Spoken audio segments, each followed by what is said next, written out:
Hi everyone, it's me, the anti-black Barbie, the all-watchful eye of anti-blackness. So, in today's episode, we'll be discussing someone by the name of Almighty Champ. To sum it up, they uploaded a video about feeling like an outsider at an HBCU because they came from a predominantly white background and have a different upbringing.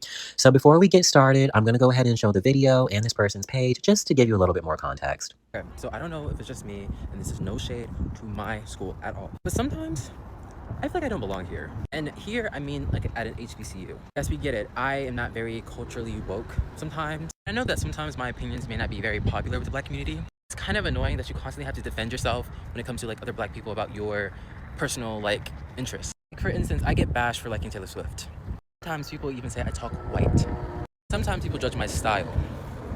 Hello? It's kind of hard going to an HBCU but growing up in a predominantly white area. Why are you shaming me of my upbringing, but none of it has any negative ideas behind it? Like, I don't know. That's just me. I'm grateful to be here, but sometimes I just feel like I just don't belong here. That's just my opinion. So when I hear people frame situations like this, I typically assume there's some level of information being omitted as to why they're consistently having these experiences with other black people.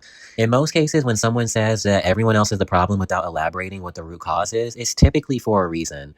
I will say this person did hint at having unpopular opinions within the black community, which could be a core reason as to why these things keep happening. Because depending on what this person says, makes this scenario far less favorable for him. He could very well be a Republican, a white supremacist, have anti-black ideologies that would and could completely deter people from wanting to be friends with them.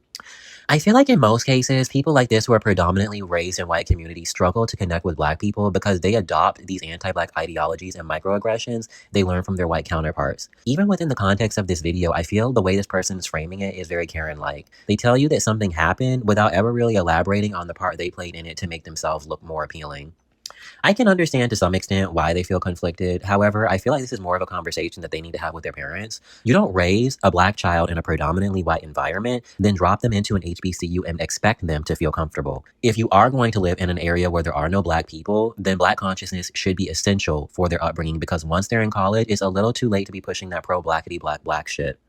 By that point, they've been indoctrinated into white culture. Their favorite singers, actors, athletes are all white. They mirror white mannerisms and replicate how they dress. It's just a natural result of colonization. These people are stripped of their identity and have to learn how to operate life through a non-black person's lens. As a result, this leads to an emotionally unfulfilling and frustrating experience on average, which is why I do not encourage parents to put their children in these situations if they can help it. I was even more alarmed when I reviewed this person's page. I couldn't find a single post of them with another person. They have completely isolated themselves from the outside world. Not being able to find a single friend at an HBCU is a big statement, which is why I keep reiterating how bad of an idea it is to allow this issue to get this bad in the first place. Now, based off this person's level of attraction and charisma, I would say that they could easily have as many friends and partners as they want. Even if they are on the more quirky side, it's still extremely hard for me to rationalize this being a valid excuse as to why they can't find friends. So now that we've analyzed the information, I can only come to one of two conclusions. Either A, he's lying about these interactions to make himself feel better about wanting to leave, or B, he's a part of the problem, because no one can convince me that there's a single person on that HBCU that doesn't like Taylor Swift or talks or dresses like him. I feel like another part that bothers me is he's setting unrealistic expectations for black people, then complaining when they don't meet them. Naturally, the average black person isn't listening to Taylor Swift or dressing like that, because that's not what our culture centers. So obviously, when you enter an HBCU, you're far more unlikely to encounter someone who operates this way. So to expect them to be on the same wavelength as you never made any sense to me in the first place. If your goal is to befriend black people similar to this, then I would go into these scenarios acknowledging why I may not be satisfied with them in the first place. It's the equivalent of going to walk into an all-white group and then get upset when none of them cares for Nicki Minaj or Beyonce. I think in most cases, white supremacy makes it easier for people to rationalize blaming the black collective on why they're failing, rather than looking inward and improving. It's easier to say that black people are inherently more difficult than it is to unpack your anti-blackness. They feed into these stereotypes and imagery to justify why they end up around non-black people and non-black partners.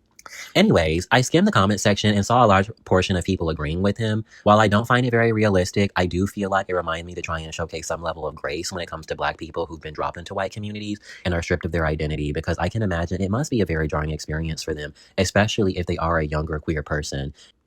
As someone who is on the quirky and nerdy side like this person, I can say that this is not my experience of being picked on or singled out. I've also never seen or heard anyone online or offline corroborate this behavior. However, that doesn't mean that this cannot be his or someone else's experience. For me, it's like a rock and a hard place. I've tried being patient with people like this, and more often than not, they're committed to upholding white supremacy. If you tell them about themselves, you're met with nothing but resistance, sometimes even being removed from their lives. So rarely do I find it worth it, but it's not to say that these people don't deserve grace. I'm just at this point in my life where I don't have the capacity to give it to them personally. However, I am happy that this person is putting an effort to reconnect with their blackness. They obviously have some level of awareness that their upbringing is impacting these interactions, so I can only hope that they're able to figure it out at some point.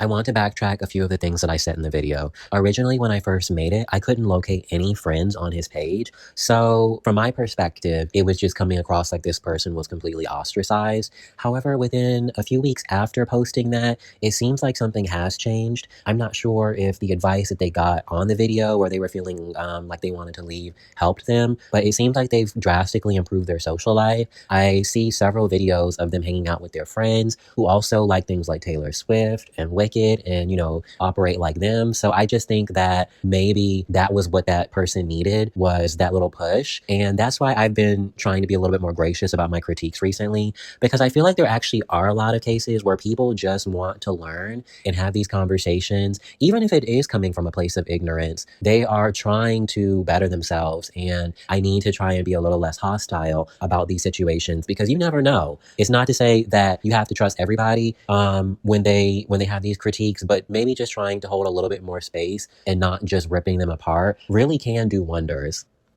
That being said, how do you feel about this? Do you feel like Black people like this are more likely to be singled out than others? Or do you feel like this is just an anti-Black talking point and they have an agenda? Thank you so much for watching. If you enjoyed the content, go ahead and like, subscribe, and comment, and I'll see you in the next one.